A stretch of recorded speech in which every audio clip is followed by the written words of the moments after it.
Bienvenido de nuevo. Hoy nos acompaña el coronel Lawrence Wilkerson, que fue jefe de gabinete del secretario de Estado de los Estados Unidos. Gracias por volver al programa. Encantado de estar contigo, Glenn.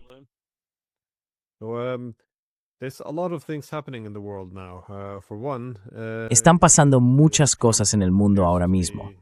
Por ejemplo, parece que Trump empieza a darse cuenta de que no tiene mucho margen con los iraníes.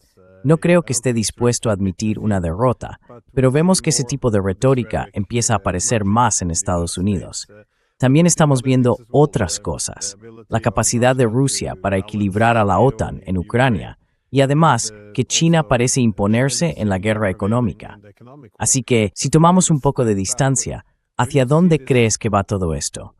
¿Cómo crees que obligará a Estados Unidos a cambiar de rumbo? ¿Piensas que empezará a adaptarse a un equilibrio o que seguirá intentando avanzar?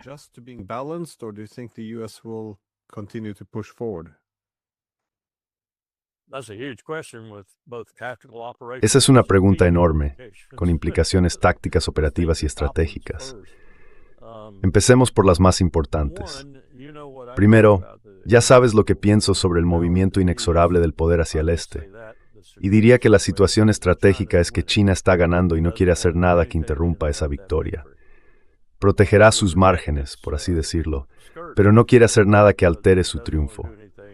Muy confuciano, muy de la escuela del Partido Central, muy estratégico. No mal abracen obstraño sithe habers.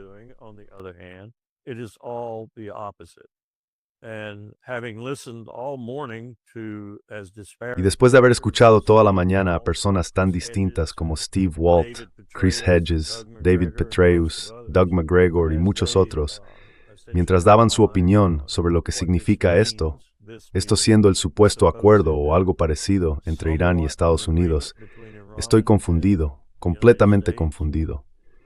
David Petraeus hizo el ridículo, como suele hacer tanto con el tema de la guerra con Irán como con el de Ucrania, diciendo que Ucrania iba a ser victoriosa, que era inevitable y todo eso.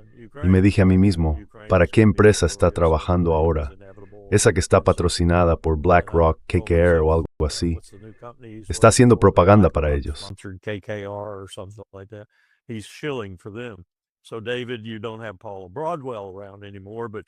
Así que David, ya no tienes a Paula Broadwell cerca, pero sí tienes a KKR. Son igual de tóxicos. En fin, todo esto para decir que creo que estamos en un punto en el que, primero, ningún interlocutor iraní y ningún interlocutor estadounidense se han sentado cara a cara en absoluto. No ha habido, y esto lo sé por una fuente muy fiable, no ha habido ninguna conversación entre un solo diplomático estadounidense o cualquier otro y un iraní. Ni Brett McGurk, ni, ya sabes cómo se llama, Kushner o Witkoff. No ha habido ninguna conversación entre alguien con responsabilidad en Irán y alguien con responsabilidad en Estados Unidos. Todo ha sido, no quiero llamarlo buenos oficios, pero sí intermediarios, pakistaníes, omaníes, lo que quieras. Todo ha pasado por intermediarios.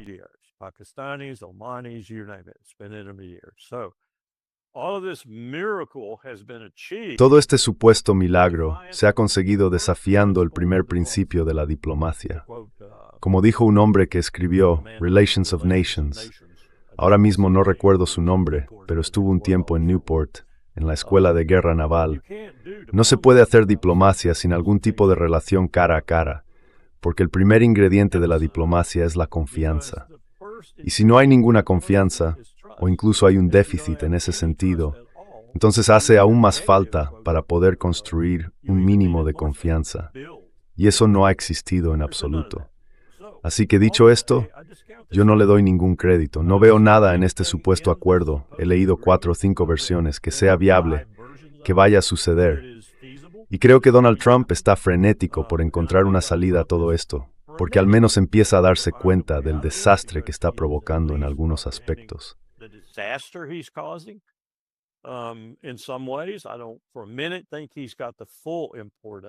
No creo ni por un momento que él entienda todo el alcance de esto, pero sí que capta parte, y los aspectos políticos y los monetarios son probablemente los que mejor comprende. Así que creo que lo que estamos viendo es otro espectáculo de kabuki, que acabará, una vez más, por tercera vez, con los iraníes pensando que están en un intercambio diplomático cuando vuelvan a caer las bombas.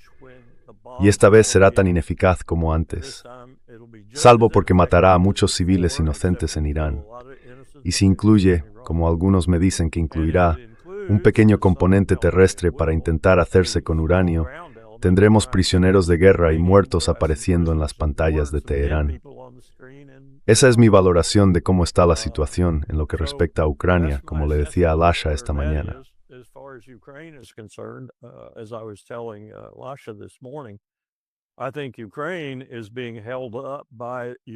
Creo que Ucrania se mantiene en pie gracias a Europa y a Estados Unidos. Y lo hacemos, en parte, porque están experimentando con una tecnología increíblemente sofisticada. Y lo están haciendo con nuestro dinero y con nuestras instalaciones, en su propio territorio.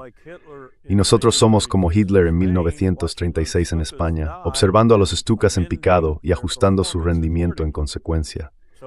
En otras palabras, Israel, el Reino Unido, Estados Unidos y otros están aprendiendo del campo de batalla en Ucrania y no quieren que eso se detenga.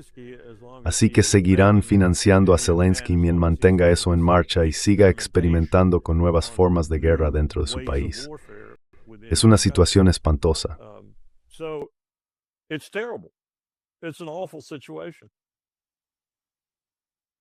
No, estoy de acuerdo. No mencioné el enorme ejercicio nuclear que Putin acaba de terminar, lo que me indica primero que va a ir a la guerra con la OTAN, inevitablemente, y segundo que podría tener que usar armas nucleares.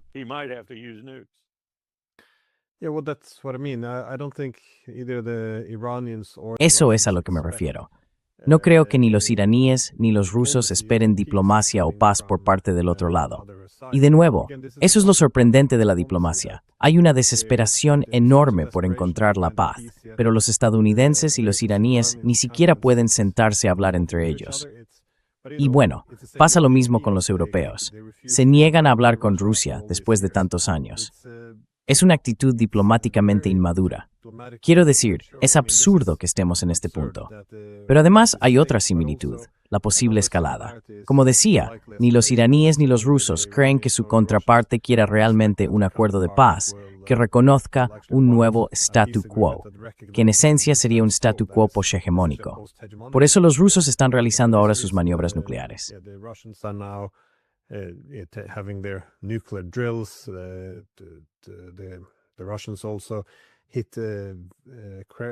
Los rusos también han golpeado Kiev con muchísima fuerza, algo que no habíamos visto hasta ahora. Están enviando una señal de una gran escalada. Los iraníes también están advirtiendo que si los estadounidenses vuelven a atacar, básicamente arrasarán los estados del Golfo. Incluso cerrarán el estrecho, también el Mar Rojo. Así que están preparando su propia escalada.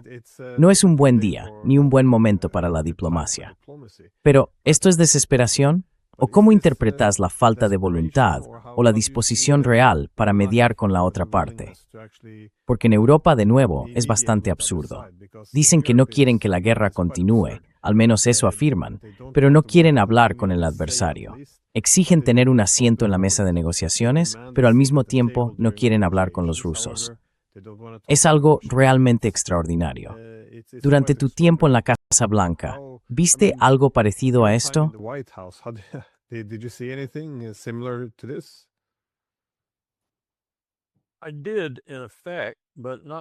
Lo hice, en efecto, aunque no necesariamente con un efecto duradero, lo cual fue alentador, al menos durante un tiempo.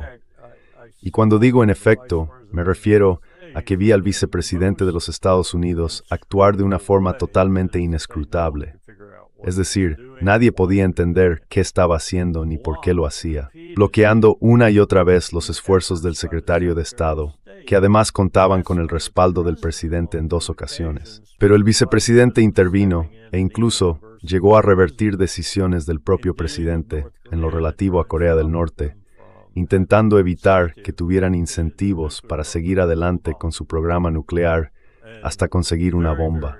Y fueron movimientos muy decisivos por parte del vicepresidente, que hacían preguntarse, primero, ¿de dónde sacó el poder para hacer eso? Y segundo, ¿Por qué el presidente le estaba escuchando? Why is the president listening to him? And third, how does that Y en tercer lugar, ¿cómo afecta eso a lo que intentamos hacer de una forma que no podemos evitar? Lo descubrimos bastante rápido. No podíamos evitarlo en absoluto. El vicepresidente se enteraba de cualquier cosa que intentáramos hacer, corría a contárselo al presidente y lo frenaba. He visto ese tipo de obstinación, esa clase de estupidez, por decirlo así, pero nunca algo tan generalizado, ni algo que mostrara una ignorancia total de lo que debería estar ocurriendo, fuera cual fuera la razón. Ahora bien, creo que entendí la filosofía de Cheney, tal y como él la expresaba, que no se negocia con el mal. Es una forma muy tajante de decirlo, pero de hecho lo dijo en algún momento, no se negocia con el mal.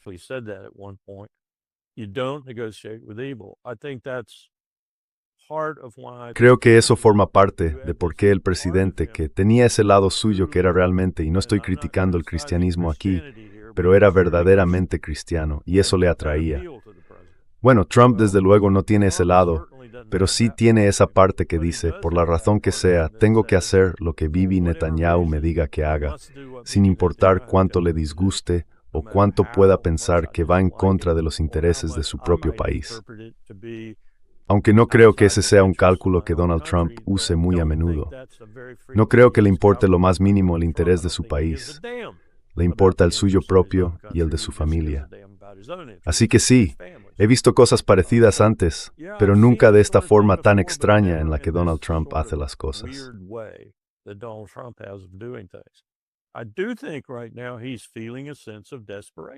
Creo que ahora mismo siente una especie de desesperación. No sé si es porque ve cómo se desmoronan las cosas que iban a hacerlo grande. Está viendo que los proyectos que podrían haberle hecho ganar miles de millones más no se están cumpliendo. No sé cuál es la razón, pero creo que está desesperado. Y creo que se agarra a un clavo ardiendo intentando encontrar una salida a todo esto. Y ese clavo al que va a aferrarse es el mismo que encontró al principio. Volver a recurrir al poder militar. Y creo que siente cierto placer al hacerlo, después de haber presentado al mundo, o al menos a Estados Unidos y a las partes implicadas en el conflicto, unas expectativas de esperanza. Creo que le gusta eso. Le gusta luego golpear y destruir esa esperanza.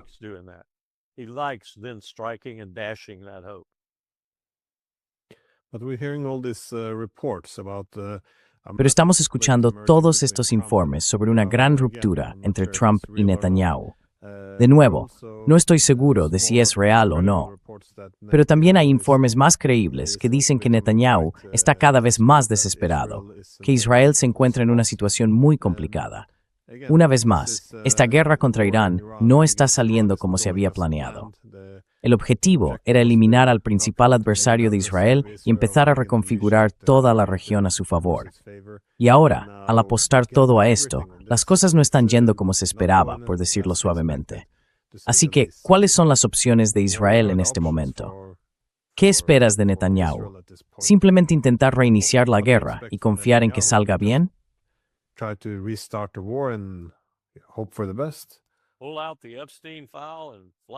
Saca el expediente Epstein, coge un avión a Washington y ve al Congreso. Quiero decir, eso es lo que yo esperaría de él. Pero no creo que esto sea más que una maniobra de distracción. Creo que esto, y ya sabes, Trump diciéndole 4 cosas a Netanyahu, por así decirlo, y Netanyahu molesto, las circunstancias de Netanyahu, en mi opinión, están bastante claras. Está perdiendo en el Líbano, y por lo que me dicen, de forma bastante seria. Y si miras las tasas de estrés postraumático, la tasa de suicidios y el número de ausencias en las filas del ejército israelí, y lees algunos de los comentarios que están haciendo soldados del propio ejército en el Líbano, publicados en Haaretz, eso da una idea de que las cosas no van bien para las fuerzas israelíes. Así que tiene esos problemas encima.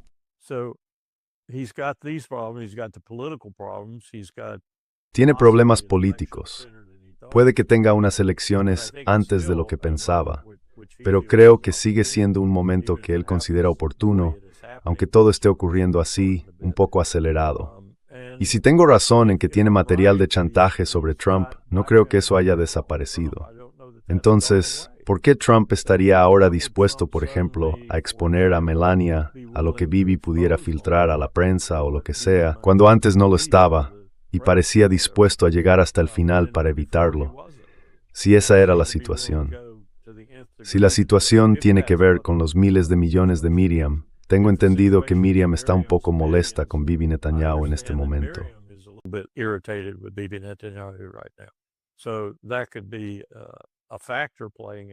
Así que eso podría ser un factor que influya en todo esto. Pero sigo pensando que va a volver al rumbo anterior, cuando Irán al final no acepte algunas de esas cosas que él dice que tienen que aceptar. El elemento principal, el más delicado, es su programa de enriquecimiento. No creo que vayan a aceptarlo. Entonces, ¿cómo retrocedes en el único punto que ibas a presentar como el gran logro, la joya de la corona? Lo conseguí, logré lo que Obama no pudo. Conseguí esto, muchísima veritad por y tratar de emular las de Ross con ese supuesto éxito. No veo cómo eso puede salir bien. Lo que veo es que va a ir a peor.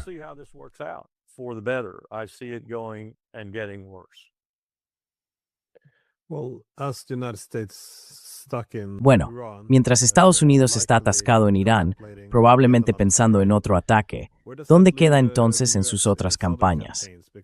Porque parece que Trump quiere reducir la confrontación con China. Y bueno, mientras tanto, no está claro cuál es la posición de Estados Unidos hoy en día respecto a Ucrania. No se habla mucho del tema. No vemos presión ni sobre Zelensky ni sobre los rusos en ese sentido. Da la impresión de que eso podría cambiar. Claro, teniendo en cuenta que los rusos parecen estar, digamos, intensificando la situación y en esencia plantando cara, marcando una línea roja, o como queramos llamarlo, ante la última escalada.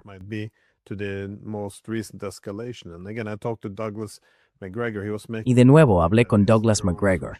Él señalaba que esos drones que han estado atacando a Rusia desde los países bálticos, casi con toda seguridad, están siendo dirigidos también por fuerzas estadounidenses. Así que estábamos hablando de amenazas muy peligrosas. Pero, por un lado, no están hablando de Ucrania. No hay ninguna diplomacia con los rusos sobre este asunto. Sin embargo, la guerra parece continuar, también con participación de Estados Unidos. Entonces, ¿hacia dónde crees que va Estados Unidos con todo esto? ¿La administración Trump sigue queriendo poner fin a la guerra en Ucrania o pretende dejarla en manos de los europeos? ¿Cómo lo ves tú?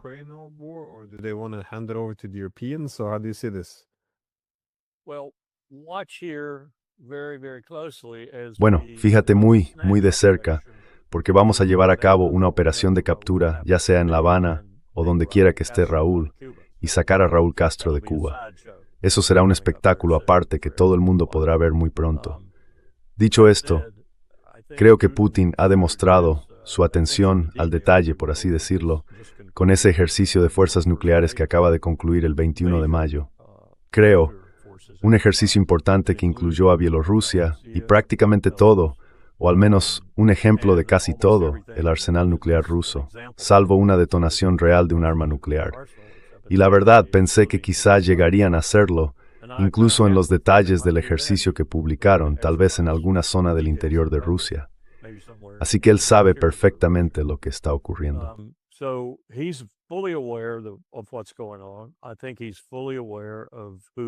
Creo que él es plenamente consciente de quién está ayudando y de lo que está ocurriendo.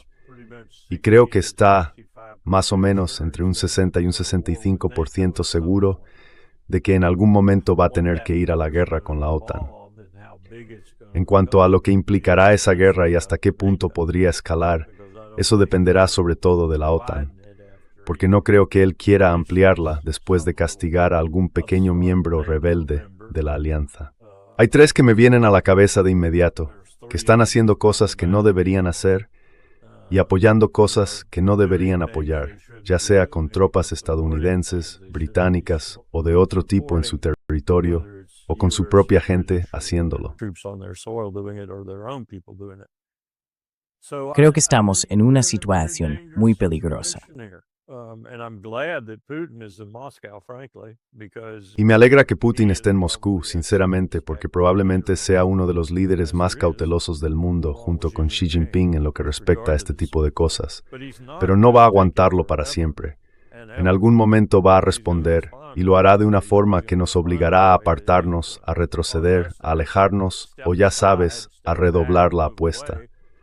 Y no, todavía, no consigo entender cuál es el cálculo estratégico de Trump, si es que tiene alguno. No creo que lo tenga, creo que simplemente actúa.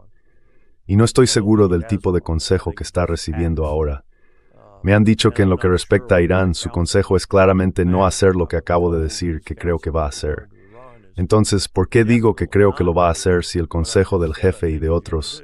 No Hegseth. Hegseth es totalmente un adulador. Dice lo contrario.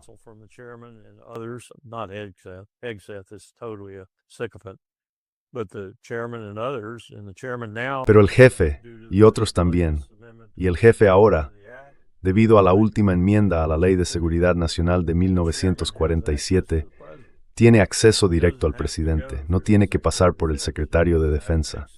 No tiene que llevar al secretario de Defensa con él si va a la Casa Blanca.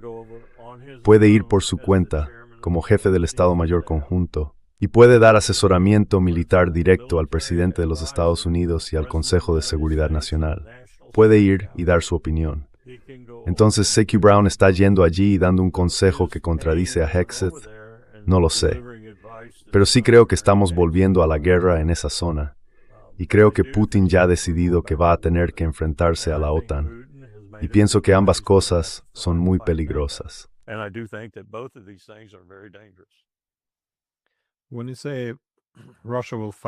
Cuando dices que Rusia va a luchar contra la OTAN, yo esperaría una escalada gradual, de algún modo. Es decir, primero podríamos ver quizá algunos drones ucranianos que los rusos han derribado y devuelto a Ucrania. Más adelante tal vez veamos un ataque convencional más evidente, antes de que ocurra algo mayor. Pero, ¿cómo ves la posición de Estados Unidos en todo esto? ¿Qué probabilidad crees que hay de que el país se una a la lucha? Ya sabes, proteger Riga, aunque eso pudiera significar sacrificar Nueva York en el proceso.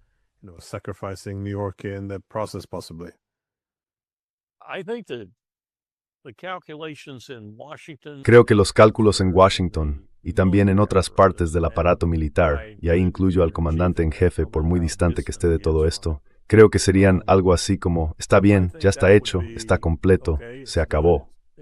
Vamos a reprenderte de arriba abajo, o quizá no. Puede que ni siquiera digamos gran cosa al respecto, y con eso bastaría. Hemos terminado. Nada más. ¿Estás de acuerdo? Sí, estoy de acuerdo.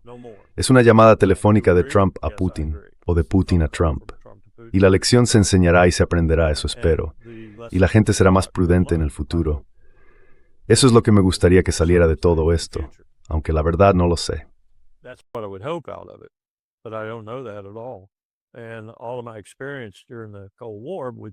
Y toda mi experiencia durante la Guerra Fría, con dos protagonistas, o mejor dicho, antagonistas, muy distintos, fue muy diferente. Incluso el uso más mínimo habría soltado al genio de la botella, y a partir de ahí todo se habría descontrolado. Ni siquiera estoy seguro de que esa fuera la filosofía correcta en aquel momento, pero la tengo muy presente, lo suficiente como para decir que me parece un movimiento muy peligroso ser el primero, desde 1945, en usar armas nucleares contra civiles, en usarlas con ira frente a una supuesta amenaza. Pero sí creo que es una posibilidad, y sí creo que vamos camino de eso.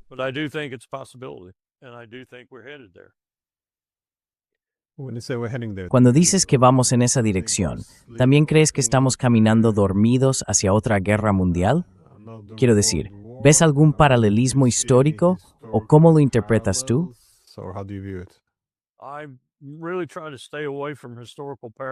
Estoy intentando no hacer paralelismos históricos con esto porque creo que estamos en un terreno completamente nuevo.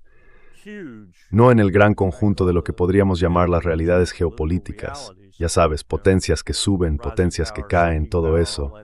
Graham Allison, Mearsheimer y demás. Pero sí creo que vivimos en un mundo donde la tecnología cambia a una velocidad increíble, y los ejércitos también. La ofensiva, que al menos desde la Blitzkrieg ha sido dominante en el campo de batalla, ya no lo es. Ahora domina la defensa. Se habla de que Ucrania está utilizando, según tengo entendido, unas microondas que se despliegan y cubren, al menos en unos pocos kilómetros a la redonda, la zona donde están situadas, y ningún dron puede volar allí.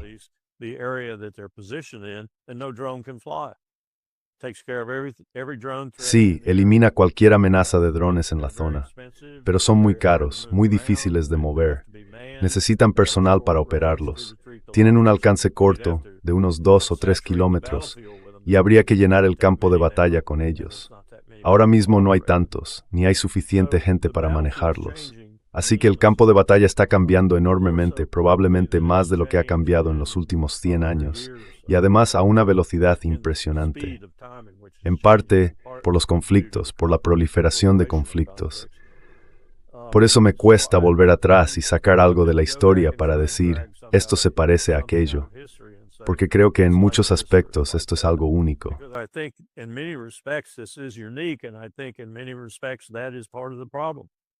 Y creo que en muchos aspectos ese es parte del problema, que es algo único, y aparece y golpea a la gente de formas que en general quizá ya hayan afectado a otros antes, a otros líderes antes, pero no con estos matices. No es 1914, no es 1939 ni 1940. Es una época muy distinta, un conjunto de circunstancias muy distinto. Ejércitos y desarrollos, tanto tecnológicos como de otro tipo, completamente diferentes. Personajes distintos, una confluencia de poderes muy diferente. Y una de las cosas más singulares es que hay una potencia que ahora domina claramente el mundo, pues dejad que se maten entre ellos. No hagáis nada que lo impida.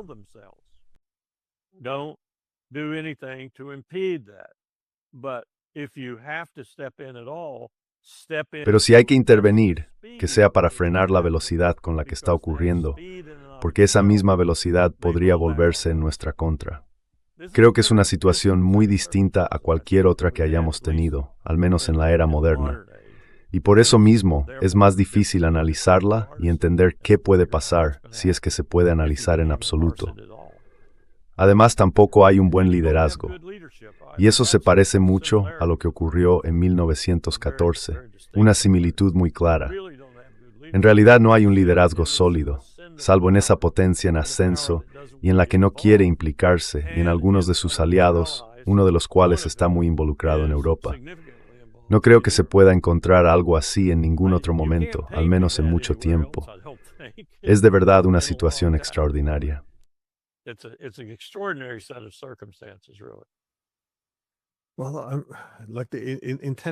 Bueno, las intenciones son difíciles de interpretar, pero en cuanto a las capacidades, quiero intentar ver qué podrían hacer los europeos y Estados Unidos, porque tú también viviste desde dentro del gobierno la preparación de la guerra de Irak. ¿Ves algo parecido ahora? Quiero decir, ¿están los europeos preparados para enfrentarse a Rusia de una forma realmente significativa? Y Estados Unidos se ha preparado para otra ronda contra los iraníes. ¿Cómo ves ese proceso de preparación? Hoy en día es muy difícil leer las intenciones. Espero que algunos de nuestros líderes no crean de verdad las tonterías que están diciendo, porque todo esto empieza a resultar bastante inquietante. Pero claro, nunca sabes quién es el público al que se dirigen, si es la gente o el adversario. Y en cuanto a las capacidades reales que se están desarrollando de verdad? Porque en Europa oímos mucho hablar de gobiernos que se están rearmando, pero no parece que eso haya producido todavía algo realmente importante.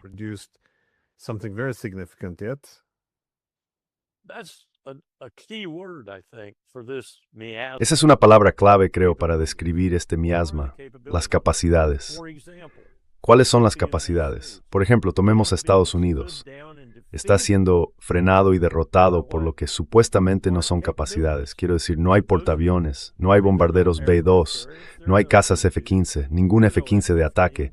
No hay nada de eso en el repertorio de Irán. Es decir, Trump ha destruido su marina, ha destruido su fuerza aérea, según él. No tienen capacidades. Y sin embargo van a vencernos.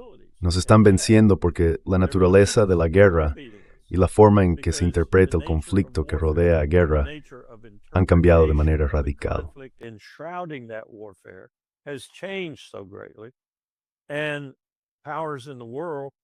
Y las potencias del mundo y sus capacidades no están manteniendo el ritmo de ese cambio.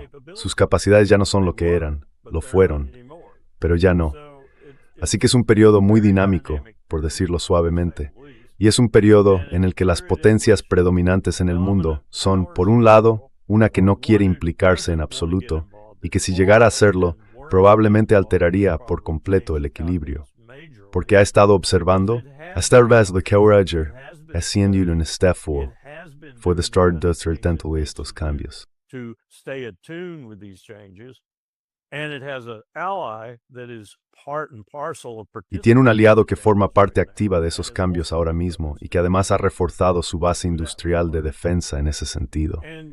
Y luego está una potencia en declive, completamente perdida, tanto en liderazgo como en la cohesión de su sistema de gobierno, e incluso en la cohesión de su propio pueblo, y sin capacidad real de responder, salvo de una manera, y ese es, en cierta medida, el denominador común, las armas nucleares.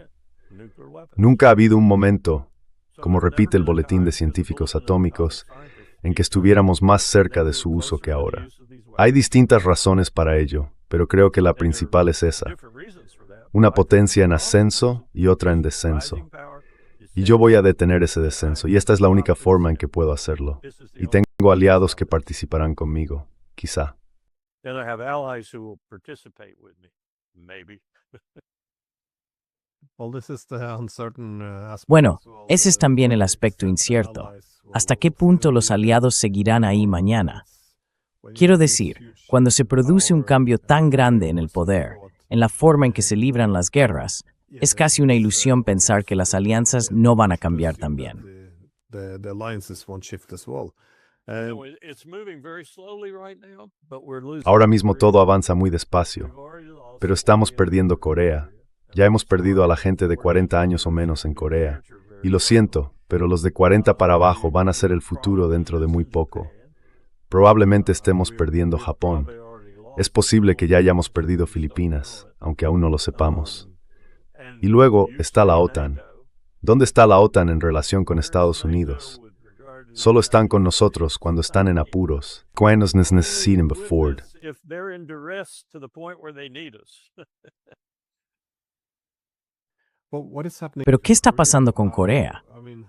Quiero decir, ¿hasta qué punto es serio allí el debate sobre desvincularse de Estados Unidos? I think it's very serious. Creo que es algo muy serio. Llevo casi 20 años siguiendo las encuestas. Dejé de ir a la península porque ya no hago viajes largos, ya casi no los hago. Pero estuve yendo a la península casi todos los años, desde más o menos 1979 hasta 2005, 2006, por ahí. 1979 to roughly 2000. Pasé mucho tiempo, cuando estaba en el Departamento de Estado, con el Estado Mayor Conjunto de Corea, y con personas como Bill Perry, que participaban por parte de Estados Unidos y sus equivalentes en el lado coreano, en los ejercicios Pyonghwa 1, 2, 3 y 4, distintos simulacros. Así que he visto cómo los coreanos pasaron de tener un apoyo bastante sólido a la alianza en casi todos los grupos de edad, a una situación en la que cuanto más joven eras, más sentías que la mayor amenaza para ti en el mundo eran los Estados Unidos de América. Y eso tenía que ver con nuestra presencia en las zonas clave en las que estábamos en aquel momento. Redujimos esa presencia porque entendimos que era necesario hacerlo.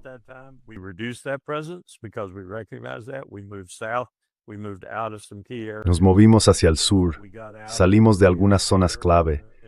En otras palabras, dejamos de meternos en los asuntos de los coreanos, sobre todo de los jóvenes. Pero eso no ayuda cuando pasan cosas como, por ejemplo, que tenemos a Israel ahí, se han quedado sin sistemas THAAD y alguien dice, vale, quitemos los THAAD de la península coreana y mandémoslos a Israel. ¿Qué crees que no los necesitamos? Yo no le doy mucho más de una década si llega antes de que nos vayamos de la península. Además, ellos entienden que tenernos en su territorio, y Japón empieza a entenderlo también, es más peligroso que no tenernos. Es más peligroso tener a los estadounidenses en tu suelo que no tenerlos. Corea no quiere enfrentarse a China.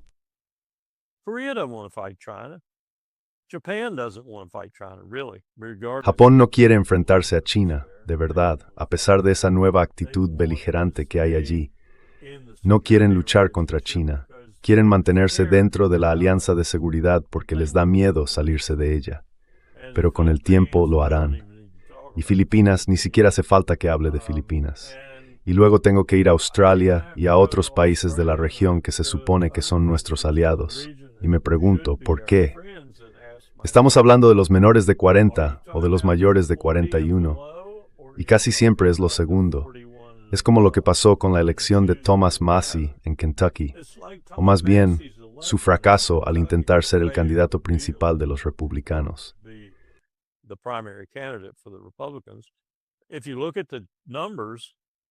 Si miras los números, la gente más joven creo que era de 40 a 21, algo así como un 70% votó por Massie.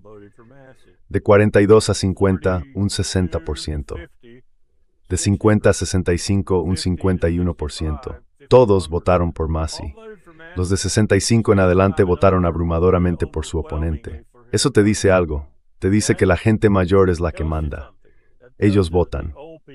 Los jóvenes también votan, pero no en la misma proporción que los mayores. Primero porque tienen que trabajar y los mayores están jubilados o lo que sea. Me enteré de esto. La franja que más vota en Estados Unidos es la de 65 años o más. Por eso solía hablar con esos públicos todo el tiempo. Y todavía lo hago, pero ese es el cambio que viene, el cambio generacional que se acerca.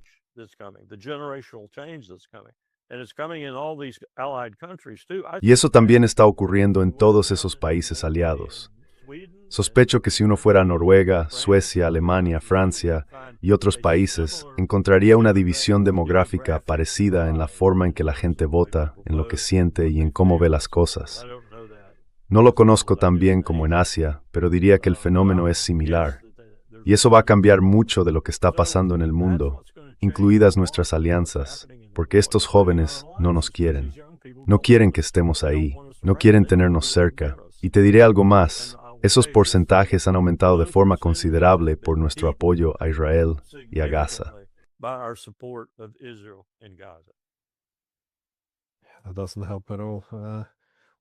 Eso no ayuda en absoluto. Bueno, me parece que una de las cosas que podrían empujarnos al borde de la guerra es que muchos de nuestros líderes políticos parecen creer sinceramente que lo que hacen no es provocador. Lo interpretan simplemente como una forma de disuasión. Llevamos tiempo escuchando esa retórica. De hecho, incluso cuando amplían la OTAN, el discurso habitual es que la OTAN no es provocadora, que es una alianza defensiva. Y parece también, volviendo al tema original, que cuando falta la diplomacia, cuando no puedes abordar ni reducir las preocupaciones de seguridad de tu adversario, ¿cómo puedes tener seguridad entonces? Especialmente ahora en Europa, la única respuesta, lo único que se considera fuente de seguridad, es la disuasión. Es decir, necesitamos tantas armas como sea posible apuntando a los rusos. Y eso, de algún modo, se presenta como la solución mágica para lograr seguridad. Pero claro, cuando deja la disuasión de ser disuasión y se convierte en provocación. Porque creo que ahí está un fallo clave en la forma de pensar, al menos, de los líderes europeos.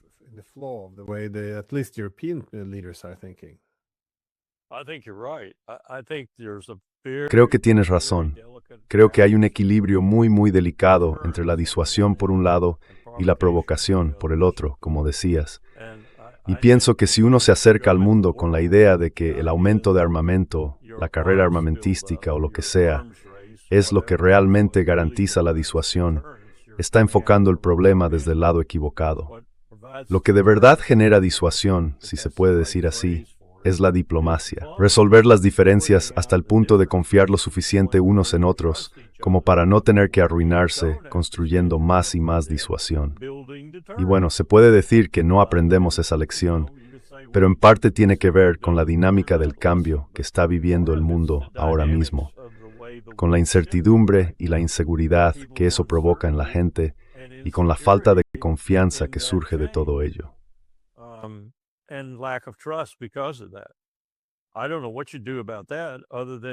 No sé qué se puede hacer con eso, salvo hablar. Hay que tratar con los demás. Lo último que quieres hacer en un entorno así es cortar la comunicación. No hablar con los rusos. No estamos hablando con los rusos. No hablamos con los rusos. Joe Biden era un cascarrabias en ese sentido. Nadie en mi administración hablará con los rusos. ¿Entendido? Bien. Nadie va a hablar con los rusos. Eso es peligroso. es sin duda el enfoque equivocado. Cuanto más peligrosa es la situación, más necesitas confianza, y para construir esa confianza, más necesitas hablar. Quiero decir, eso es el corazón de la diplomacia. Es el corazón de las relaciones internacionales.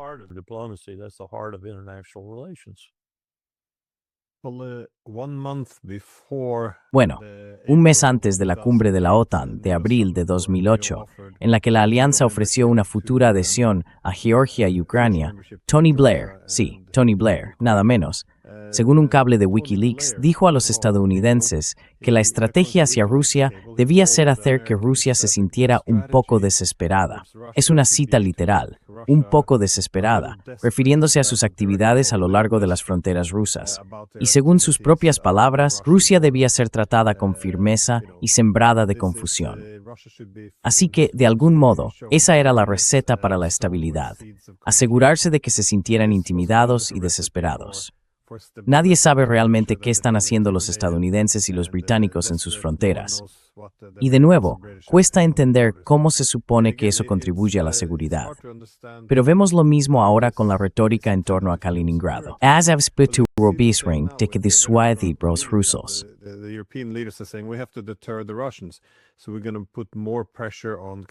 Así que vamos a aumentar la presión sobre Kaliningrado o sobre Ucrania.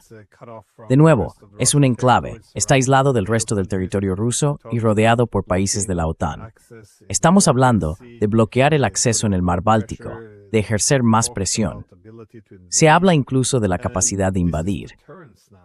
Y esto ahora se llama disuasión. Quiero decir, yo solía enseñar disuasión en la universidad, y esto no estaba en los manuales. La disuasión, en teoría, sirve para evitar que el adversario cambie el statu quo. Pero esto es revisionismo, cuando intentas someter al oponente a una presión cada vez mayor. En realidad, lo que se busca es su rendición. No estoy seguro, no tiene mucho sentido. Y ya sabes, si estalla una guerra en el mar Báltico por Kaliningrado o por un ataque de los estados bálticos, volveremos a oír esa palabra. Fue una agresión no provocada. Solo estábamos disuadiéndolos. Es, la verdad, algo bastante extraordinario.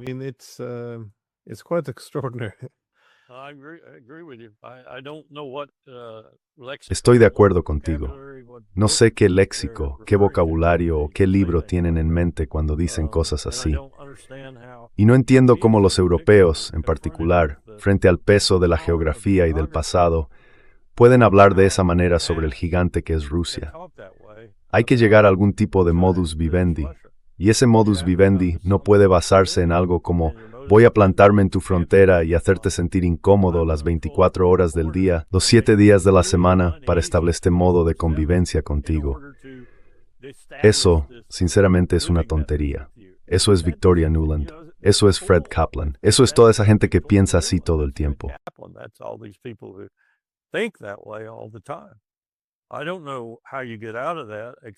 No sé cómo se sale de eso, salvo deshaciéndose de ese tipo de gente. Pero claro, están por todas partes, así que es difícil hacerlo. Luego llegas a nosotros y te encuentras con una persona que ni siquiera puedes entender. No tienes ni idea de qué motiva a Trump. Quiero decir, puedes hacer algunas suposiciones razonables, pero son suposiciones inquietantes, incluso aterradoras. Y no sé cómo juzgarnos ahora mismo. No tengo ni idea de cómo evaluarnos. ¿Qué estamos haciendo? ¿Tax va a decir una disuasión apoyando a Ucrania? No lo creo. Creo que es extraño intentar ganar y echar algunos contrastes de defensa.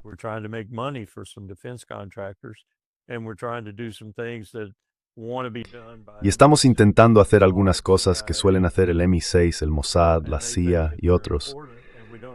Y ellos creen que son importantes, pero no tenemos un presidente dispuesto a intervenir y ponerles freno.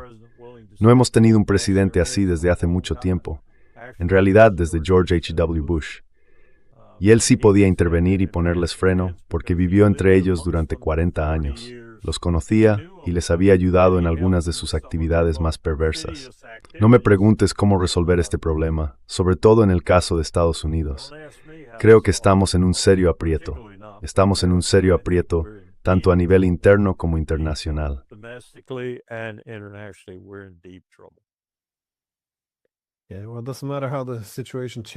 Sí, bueno, da igual cómo cambie la situación. Ya sabes, estuvimos expandiéndonos durante 30 años, metidos en todas esas guerras interminables. Ahora están surgiendo nuevos centros de poder que nos equilibran, y aún así no parece que haya ninguna necesidad de cambiar de estrategia. Seguimos actuando como si aún estuviéramos en los años 90. Es Well, we are all supposedly liberal democracies. Bueno, se supone que todos somos democracias liberales, así que quizás simplemente vamos con retraso en las elecciones. Tal vez vivamos un cambio profundo cuando tengamos nuevos líderes, y puede que llegue a tiempo. Aunque ni siquiera puedo decir eso de mi propio país, que se supone que es el líder del mundo libre, por así decirlo. Probablemente ni siquiera tengamos elecciones. Esa es mi impresión ahora mismo. Diría que hay un 60-40 de ser de posibilidades de que no las tengamos. I guess right now, I'd put it 60-40, we don't have elections.